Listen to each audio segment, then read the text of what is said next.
scan this. Sovi is here. Let's level up. Game theory can be tricky, but we will master dominant strategies right now. Let's break down this concept quickly to find the correct answer together.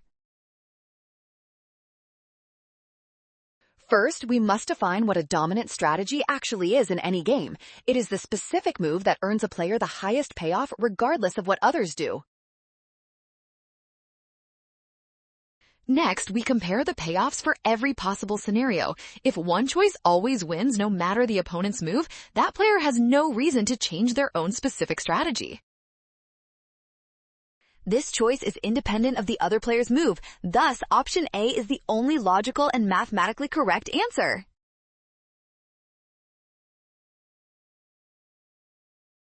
Well done! Scan the code. You can learn better with Sovi. Avoid the rush and trust the given definitions to find the independent choice.